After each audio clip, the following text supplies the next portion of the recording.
In today's business world, change is the only constant, and mastering transformation is the ultimate key to success.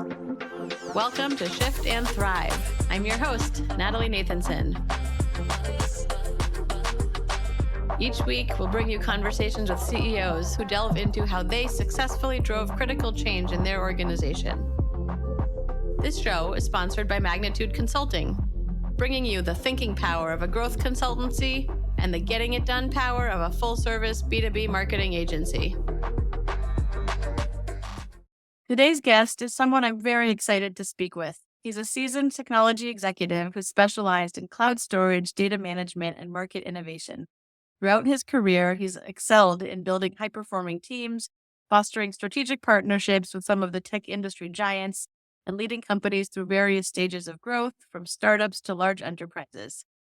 In his last role, he served as GM of NetApp's cloud storage division, which he grew 12-fold. His current company was recently named a visionary in data integration tools by Gartner, and their platform helps companies get their data AI ready. He's the CEO of K2 View. Ronen Schwartz, welcome to the show. Hey, Natalie, thank you so much for having me, and I am excited for our chat. Thank you. You mentioned change multiple times, and change is always exciting. Yes, and I know you've led through multiple changes and transformations throughout your career in various forms. So I'd love to dive into some of the lessons you've learned along the way. And one in particular that I'd love to start with is I know you led through a big change at NetApp. So can you first talk about, what that change was and what was behind driving that? The change that NetApp needed to go through is basically in how to build and deliver the best storage solution or the best file storage solution in the cloud. It sounds like a little bit of a technical thing, like can you deliver it in the cloud? It sounds like a product thing, but the reality is that it's actually the entire customer experience, from the way the customer can initiate the product, to how the customer is buying the product, to how the customer is growing and expanding the usage. It's basically the entire customer experience. And indeed, it was an actually amazing, I think, experience for me, and actually a very, very successful change. NetApp in a time period of a little bit over 3 years have been able to deliver as a full cloud experience, the NetApp storage inside Azure, then inside AWS, and then inside Google. And just like I said earlier, it wasn't just about making the storage available, making the best storage operating system available in the cloud. It was really about making it a first-party experience, so that when you are going into Azure or going into AWS or going into GCP, then from the user experience, you can pick up the right storage. The teams inside AWS and Azure and GCP, they're aware of the capabilities. They know what's the right architecture to implement it. And really, this is becoming a native service, but it's also become a native choice so that users can basically pick it up. Yeah. And can you talk about what went into that change? You said it wasn't really technology or product, right? It was in kind of changes in sales, changes in how you communicated with customers. How did you go about planning that, and what were those big components? Yeah, so I think one of the biggest changes that happens is that you're shifting from selling your product to basically enabling Azure, AWS, and GCP to sell your product. Now, it's not a small terminology thing. It means that the contracting, the pricing, everything else is no longer in your control. It's actually done through the hyperscalers mechanism. It actually means that instead of I'll call it like owning the customers directly, you want to own the customer experience, but through the hyperscaler. And that did require not just change, but also innovation in how do you engage through a partnership with the end customer, innovation in how do you develop together with 3 of the largest companies in the world so that you give the customer the same experience they have loved on premise in the cloud. And also it required innovation in pricing and packaging, so that on one side you are empowering the customer to buy what they need, but you're also doing that in the way that they are used to in the cloud.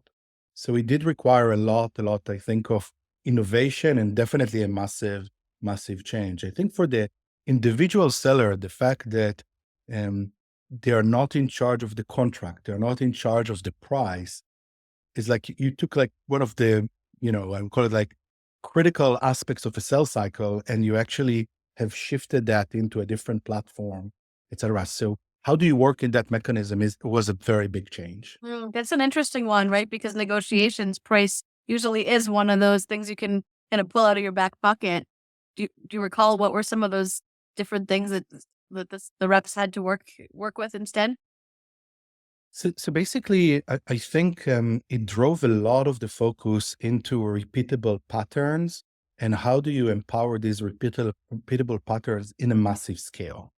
It really is a fundamental change in how you sell. I think NetApp, and I'm very, very proud of the team, has been the only company that have been able to take a leading technology and really make it available not just in one cloud, but actually in three clouds, and even make it available in a way that customer can use it across the cloud and in a hybrid way between the on-prem and the cloud.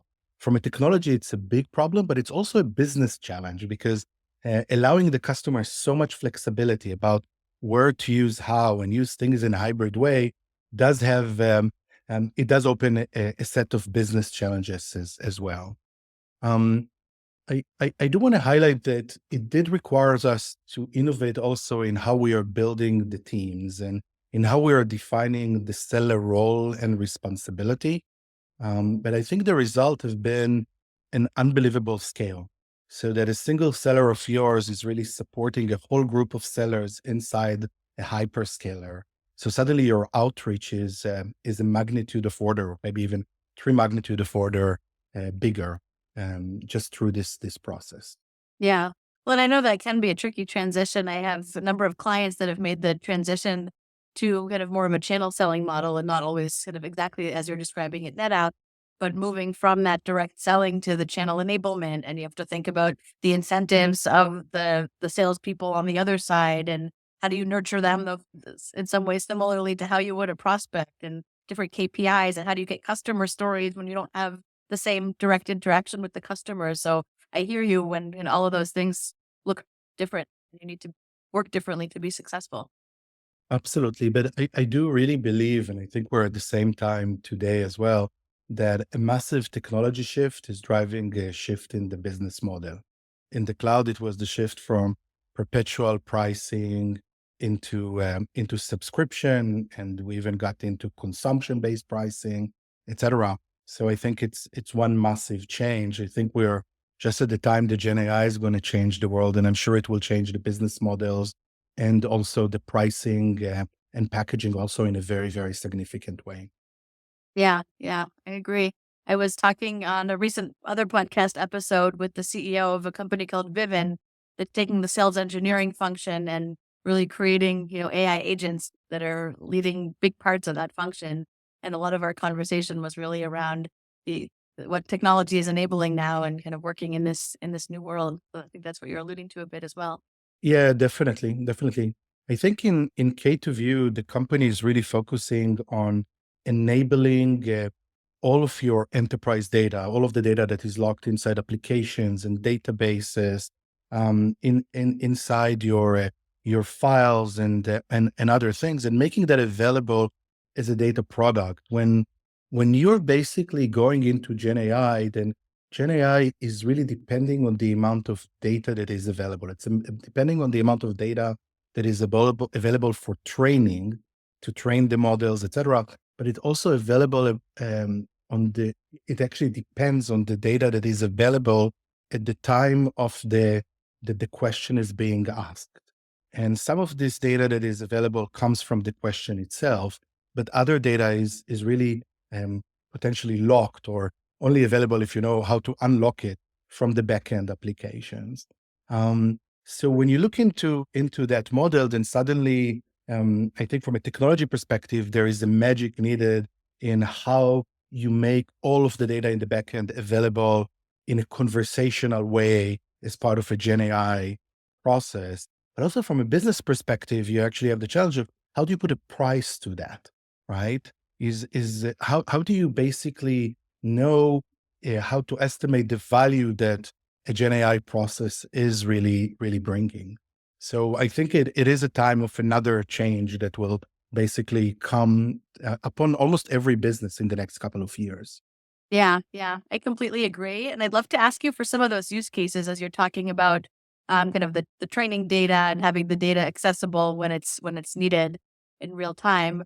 I know a lot of our listeners are kind of in the tech space, but even for those that aren't, can you maybe share some use cases of kind of how this comes to life in the business world at large? I think each and every one of us probably have once every week or every other week this experience of a need to communicate with a call center. You sometimes need to call your airline or to text your internet provider and say, I have a problem. Or maybe it is really about scheduling an appointment with a doctor or something else. If you're like me, you really hate the first 5 to 10 minutes in this conversation. Each one of this conversation is starting with a reset of who you are, what you're doing, and what is, why are you calling?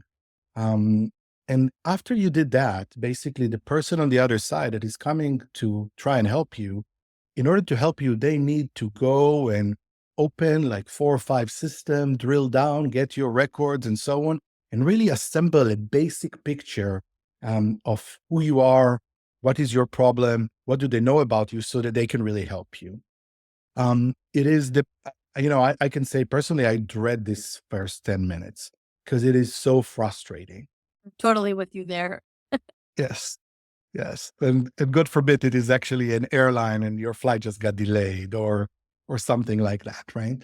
Um, so um, we are actually seeing repeatedly in different industries, customers coming to us and saying, can you help us create this unified picture for the LLM so that the LLM can basically help the agent, or in some cases, even replace the agent with immediate answers that are tackling the problem. And let me try and actually say, like, how can that be possible? Okay, because I think it's something that is, I would consider as impossible in the past, and um, unlike any other time in the chatbot or in any automation experience, the LLM is offering a different, or a large language model, and the Gen AI is offering a different set of capabilities to automate. Suddenly there is a memory, and instead of the customer um, required to go through a predefined set of action in order to get to the result, you're able to go back and forth through a process when when the Gen AI technology is collecting the right information to help you answer the question. So basically, Gen AI and the LLM technology are really enabling smart assistance to happen. And I'm sure everybody that is listening to us have played with it as a helper to write emails, a helper to set an itinerary for a vacation or something like that. But if you are able to empower Gen AI and the LLM with the backend system data, LLM can help not just rewrite your email, it can actually help an agent write the right response to the person that have the question. And very specifically, if you're calling about a problem with your Wi-Fi, if you're calling about the problem with your flight, if you're calling because you don't understand your last bill or your last charge, in all of these cases, LLM plus K2View with backend data, the answer that you're getting are really remarkably good. They can guide an agent in the conversation. Sometimes they can even just replace the agent. Um, and the amazing thing is that these first 5 minutes that I mentioned earlier, you don't need them anymore. In the first sub-second, the Gen AI technology knows everything that it needs to know about you. And depending on your question, the answers are being created on the other side. So it is a place that technology is really going to change how we're communicating with enterprises, with service providers, maybe sometimes even with each other. Yeah, yeah. Well, and I think it might become easy to take for granted that all that data is just available, but to your point, we live in different systems and it's not connected, and so being able to, pull that all together just brings so much more value, and obviously to the end user, but even in that example to the customer service person, right? And I'm thinking of, let's say, a very simple example in our environment. You were talking about, using, like, let's say, ChatGPT to write content.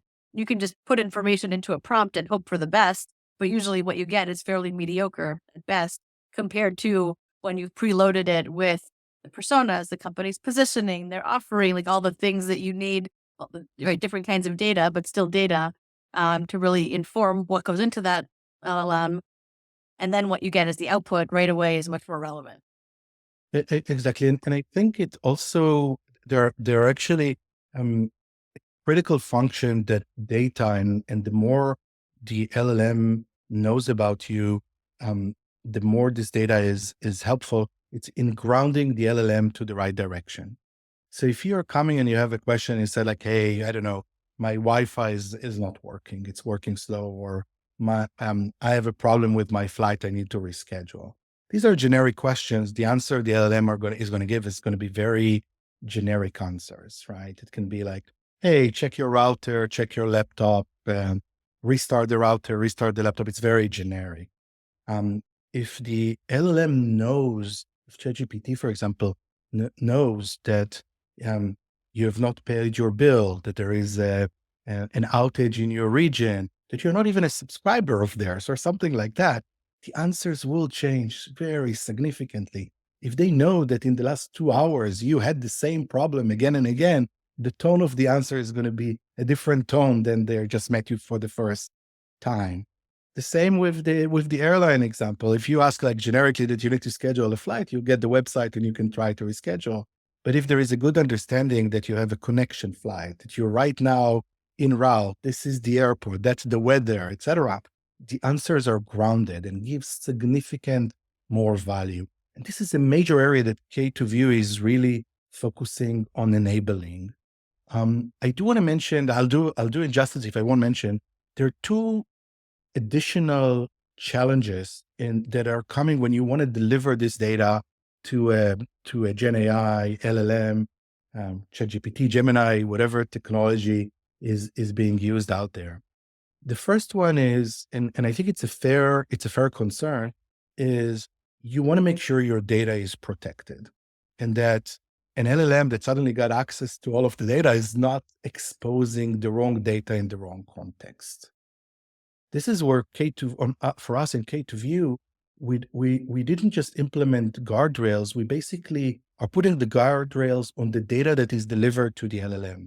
So if the LLM is talking to Natalie or to anybody else in the audience, then only your data is going to be supporting the LLM answer, and the data is going to be forgotten the minute this chatbot experience is closed. There is no other data to be learned from. There is no, so it actually ensures data isolation. So there is no risk of data, of the wrong data getting into the wrong way or into the question. I think the second part is the latency. This experience, I think ChatGPT is doing a great job in that, of like, I'm asking a question and the answer just comes back. A conversational experience is something that people get to learn and love. So the expectation is not that I'm writing my question and the answers will come in 5, 10, 20, 30 minutes. Even if I ask the most complex question, then the new normal is like, oh, it's a sub-second response that kind of move along. To do that, you need to make the data available in a certain way so that the LLM can consume it and still respond in sub-second. You don't have really the time to go to 5 systems, use an API in each one of them, get the answers, and do a lot of things. Like, it needs to actually support that. And that's a new pattern. It's a new pattern for data. It's a new pattern for integration. And this is something that K2View is definitely leading in bringing into the market. Yeah, yeah. I mean, very interesting. And we clearly already have lived in an on-demand world, and this is just another upping the ante of that. I'm thinking about the kinds of people and organizations that you must be interacting with, like early adopters and people that are in the organizations that are trying to drive change. Can you talk a little bit about like your own go to market and how are you getting in front of the right people? What does your own go to market look like? I think it's a great question, and I think you're kind of um, focusing on an area that is definitely exciting, but also challenging. I think for us and probably for other companies at the same time. For markets that are well defined, the buyers know what they're searching for. They find what they needed. They can compare it and make a decision. In a market that is evolving so fast, and where I'll call it like the set of options is only growing. It's not. It didn't get to a plateau. You need to sell and position differently. This is why on our side we're trying to focus very early on the sales cycle on what questions would the end user like the answers for. So rather than like, hey, this is the technology, this is how you compare the bits and bytes, etc., we're basically looking into, do you know what is the business problem? But even the one level below that, which is, what questions do you want the LLM to answer? Um, and then the second stage to that is, um, would enterprise data bring value to these answers? Are we able to ground it better, to give a shorter time to resolution, to give a better feeling of empathy and other things to the person on the other side because we really understand it because of the enterprise data? If these two questions have been, if we have that information, then the next thing is really, really quickly to be able to show the experience, to show the question and the answer. And I think if the question and the answer start to make sense, then the savings and the value and the customer satisfaction and other things, the customer is able to measure them very, very, very quickly. Mm. So I think our focus is on what question do you want to answer? What automation do you want Gen AI to drive? And then what value, what additional value can enterprise data do? We have a lot of confidence that when it comes to enterprise data, nobody will do it better than us. So our focus is really on showing that with enterprise data, your answers are going to be more focused, more grounded, give the end customer better value, and really enabling our champions to show it inside the organization. It's still an Yeah. early Yeah. stage of the market. The market will for sure mature. Right, but I think it's true, and I know a lot of like founders and other leaders that are working in very kind of innovative, disruptive kind of environments. And to your point, if the audience doesn't know exactly what solution they're looking for, they don't know what solutions out there. They're not necessarily even looking at a competitive set, right? They might be looking at different alternatives, different ways of solving what they're looking to do. And by you making it tangible, you're helping to kind of pave the way for them to kind of show that ROI, build the business case, and really start the conversation there. And I think you mentioned something very important and something that we are basically are not shying away from is really helping our customers demonstrate the value internally. It's actually really, really interesting, and I think in but maybe 50% of the sales cycle we're seeing our customers do that is they basically build um, a playground internally to show all their stakeholders the value that they can bring. And I think we are in a place that we can support them in building such a playground environment very, very quickly. And I think it does help them sell the value internally. And really also, I would call it like demystify the value. I think that's really amazing. I think this concept of questions and answers is so appealing to so many of the executives that make the decision, people that usually have the tendency to look into a deep architecture, but suddenly their ability to ask a question, get the answer, and also see, okay, how did we get to such an answer? I think it's actually it really seeing this end to end is really helping them capture the value and also believe that achieving such a value is possible. Yeah, yeah. Love the conversation and all the things that you're doing in that space. I do think, to your point, it's something that a lot of organizations are grappling with. And, I'd love to take a step back. We're talking about transformations and technologies that have a big impact. And I know you've worked on a number of different organizational transformations in your career. So would love to ask you just a bit about as you step back, what are those lessons that you've learned along the way? Any things you've learned that you would do differently the next time you're working through a big change like that in an organization? Um, I think the biggest thing for me is that at the time of a big change, you should look into the bigger picture and not take things for granted. Too many people are basically ignoring the change. And, I heard so many times people saying, but this have always worked for us. And I think this sentence is actually representing basically um, it actually represents objection to change, right? And I think especially in a time of a big technology shift like the one that we have discussed, or at a time of a big, I'll call it like environmental, economical change, etc. At these times, looking into the picture without the limitation of this always work or this is how we do things is really, really critical. And at that time, you should look into the fundamentals and really examine whether you have a threat or an opportunity and try to identify this change as an opportunity rather than a threat. Okay. So I think this mind share of like almost anything can change. And then it's an opportunity, not change is the opportunity and not the threat. I think you need to give the entire organization that mindset. And Mhm. it's a non-trivial exercise to shift the organization into this mindset. It's actually really, I sometimes I I really understand people that says like, but I've done that for the last 10 years and it really worked. And I think at the time of a major market shift, you have to actually take everything and look at it and identify opportunities and not treat things as threat. So I think this is one philosophy that I I have seen it work. I've seen it in work, and I take it with me definitely at a time of big changes. I think the second part is that people are our biggest asset, and not everybody at every point is in the same, I'll call it like stage of the change. Sometimes, the leadership have been in this change for, I don't know, an X amount of time, or the technologies have already been working on the new product for a longer time. You need to bring the entire organization and, in a way, meet them where they are and bring them to where the organization need to be.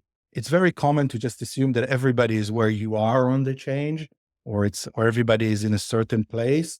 But I think especially for the leadership, to drive a process that brings the entire organization into the recognition that that the change is needed, and into the, I'll call it like the same step or the same um, phase of the change is a really, really critical. Because if you have different parts of the organization working in different directions because they are in different phases of understanding change, um, this is going to be a big problem. Yeah. Um, I think, thinking even in a small organization, it's tough when you're talking about a big change. Even, let's say 15, 30, 100 people could still be moving in different directions, but then multiply that by, any kind of mid-sized or enterprise, and the problem becomes that much more challenging. I'm curious, as you think maybe about the kind of smaller or mid-sized companies, like how do you do that? Do you have any things that have worked for you to kind of bring the organization through that change together? Um, I think I'm personally a big believer in simplicity and in over communication. So I think, especially in a time of change, simple communication, even over communication, is really, really critical. This is when sometimes, I will go back to basics. Is your management at any level meeting? Is that done on a weekly basis? Is in this management meeting the change is being discussed as one of the first and top items? You can even define sections for every one of the members of the team to really describe what have they done to support the change, what is their understanding of the change, creating basically a communication group where information is just flying, not in an organized way, but actually people are just sharing, this is what I'm doing and so on, so that over communication is empowered. And usually I will also leverage tools like the monthly business review and other things, and always reiterate or start very early reiterating. these are our priorities. Where is the change in this priority? Is the change a priority of its own, or changes a section in every one of our priorities? So I think simplicity and over communication, and something that from the leadership down has actually become part of every process and every step, are things that have really, really helped for me in the past. I do want to connect it to something that I said earlier. I think sometimes the org as it was built before is not the org that will basically is the right org um, after the change.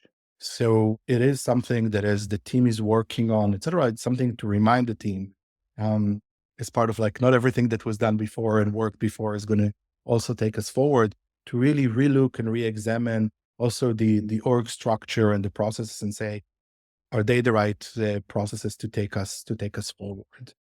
Um, Strangely, I did find that naming the changes, naming the products, naming the trends also help kind of align people behind it.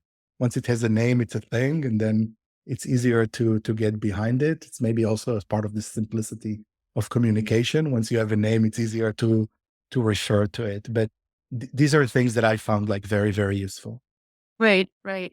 Yeah, I think that point you just brought up about naming it, and I think even just it's making me think of terminology, right? So when you're talking about a change, you're probably bringing in different terminology into the organization, and it can be very easy for two people to understand the same term differently, or for someone to have missed one meeting and then feel like they missed certain references, and then they're apprehensive to ask. And so certain people can even just get left behind in that regard, which I think goes back to your point about the over communication, the simplicity, because I think even that internal common lexicon is so important. And as it's changing, you need to make sure everyone kind of lands in the same place on the other side. And that's something that I'm thinking about a lot now, with some changes that we're navigating for our organization, is right, making sure that everyone means the same thing when we're using the same language around things.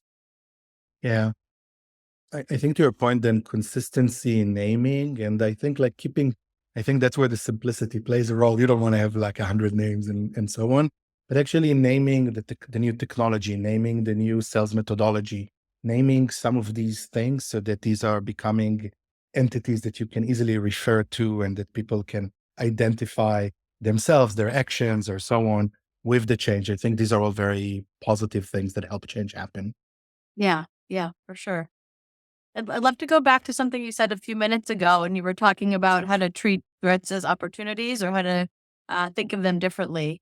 Can you share a little bit about how you've done that for yourself or for the organizations you've been part of?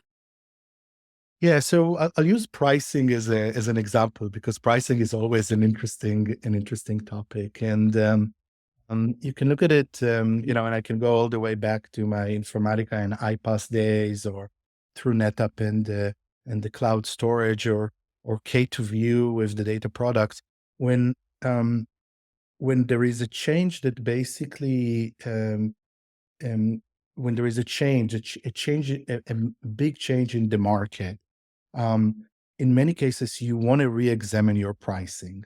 And when you want to re-examine the pricing, and I'll use the cloud example as the first example, then pricing is moving for perpetual. You get all the money for all the future years in year one, and you only get maintenance through the year.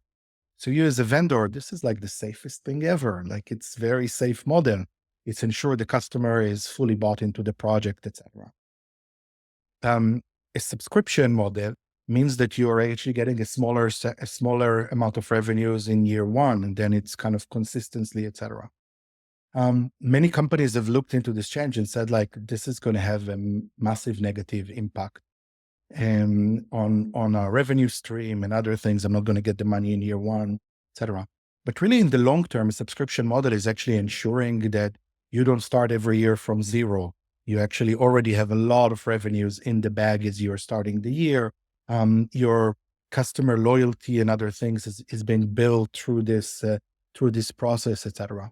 So I think you can find the good and the bad in that.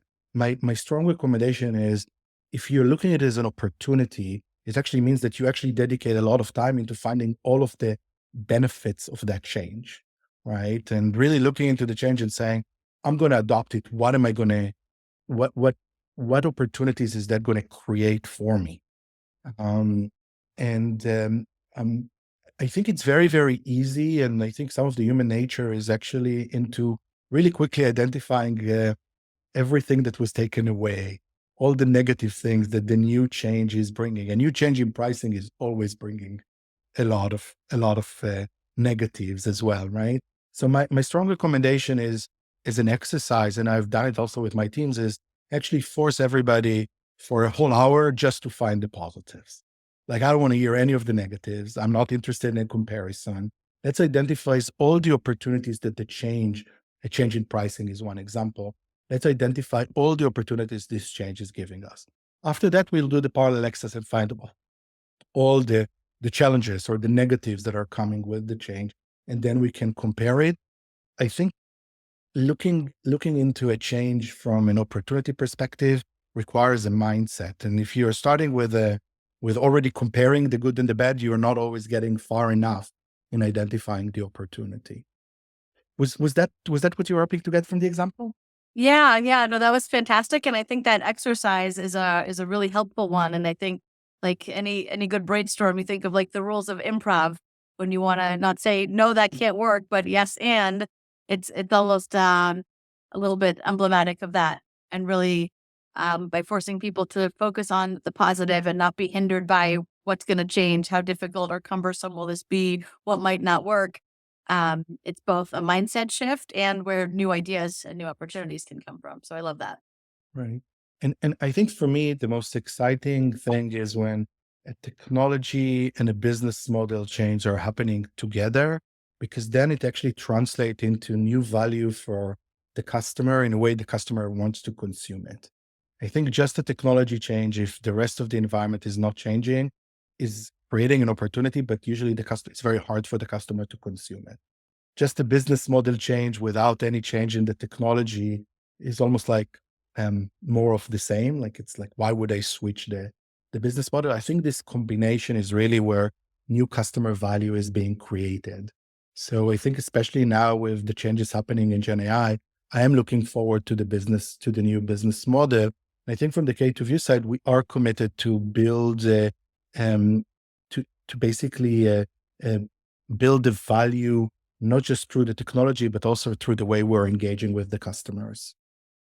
Yeah, yeah, that's fantastic. I'm learning so much from this conversation and so much from you. I'd love to maybe learn a little bit more about you. So can you tell us a little bit about Ronen and, who were you as a child? Did you always know you'd be in technology or become a CEO one day? Tell me a little bit about yourself. Um, yeah, so Ronen Schwartz, I was born and raised in Haifa in Israel. And I think if we go back in time, then as a kid, my favorite sport would be tennis. And I would try to play tennis on a daily basis, even 1 or 2 hours in a day. I think it took me all the way to 16 to figure out that I would not make a career out of that, and that the chance of being a professional tennis player is not in my future. Um, I think I was always a technologist at heart, and especially I think software has been my area. I think if you look into some of our conversation, I'll say that if you will ask my mom or some of my early teachers, they'll say that like it was like super curious, and I think I am trying to take that curiosity with me and really try to consume as much information, as much learning as I go all the way to today. Um, um, after serving in the army and really working on decision support systems, that's an old name for AI. I think before AI was as cool as today. I basically moved from a startup to Palo Alto, California, about 21 years ago, and basically focused on basically data and storage and analytics since then. I'm married. My wife is an HR business partner, and I always joke and say that some of my table manners include a lot of people skills. Besides that, I have 3 kids. My eldest is in USC. She's learning computational neuroscience, so she will be in the data business as well. My middle one is a junior in high school, and Liam is our youngest one. He's 7 years old. So I think what you can learn from that is that I will be working for a long time. And you've been through it all. You've got kids at various ages of the spectrum. Yes, yes. They definitely keep you on your feet, but also it's an unbelievable way to learn. I think you will Oh, learn yeah. each one of us is learning a lot from our kids. It's actually amazing. For sure, for sure. Well, I think your point about curiosity, because I share that trait in myself, but also you see it through new eyes through your kids and what kids are exposed to in the world today. And, I think curiosity is one of those most important skill sets for the world that we live in right now, whether you're an adult or a child. Yes, definitely, Yeah.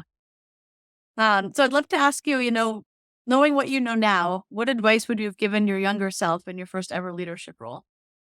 My biggest advice to my youngest self would be to experience as much as possible in early stages. And I think the second one is find and identify good mentors. And I think having the right mentors, especially in early stages, is making a huge difference. We chatted about curiosity and the desire to learn. I think mentorship through this process, a little bit of direction in certain places, will make a big difference to it made a big difference in my career, but it will make a difference in I think in everybody's career. I think in earlier stages I think I was eager to learn, but more on my own. And I think adopting the right mentors even in earlier stages would have probably helped me a lot. And so I think that's definitely one advice I will give my younger self. I think the other one is really about um, um, balancing your curiosity, your time, and your investment between technology, people, and business. I think for me, it took almost like the first 6 or 7 years that I was more focused on the technology before I would call it like saw the bigger picture. And I think the balance and the ability to really think in multiple dimension there actually makes a big difference. Yeah, I love that. That's making me think a little bit, which I'll probably do more after this conversation. But where are you in that pie of technology, business, and people as a leader, and which levers do you need to push and pull on more? Well, thank you for this conversation. It's been really great. And if people want to get in touch with you, where can they reach you? I think the easiest is Ronen.Schwartz at k2view.com or Ronen.Schwartz at gmail.com. And please share your thoughts. And I would love to continue the communication. Ellie, it was such a pleasure. Like I didn't even notice how time kind of flew by. And thank you for the opportunity to kind of share my thoughts. Yeah, yeah. Thank you. It was really a pleasure having you, and I love the breadth of topics that we covered. And thank you to all of our listeners. I know I loved hearing about so much of our own and shared. And so, if today gave you, our listeners, any valuable insights, and I am sure that it did, please share this episode with someone. Spreading this kind of knowledge and information helps all of us grow as leaders and really sets us up to drive successful transformation in our organization. So, thanks again, Ronen. And this has been another great conversation on Shift and Thrive. See you all next time. That's a wrap for this week's episode. For show notes and more, visit shiftandthrivepodcast.com. A special thank you to our sponsor, Magnitude Consulting, bringing you the thinking power of a growth consultancy and the getting it done power of a full-service marketing agency to help B2B companies fuel their growth. For more information on Magnitude and to get your complimentary transformation readiness assessment, visit magnitudeconsulting.com/getready. Thank you so much for listening. We'll see you next week.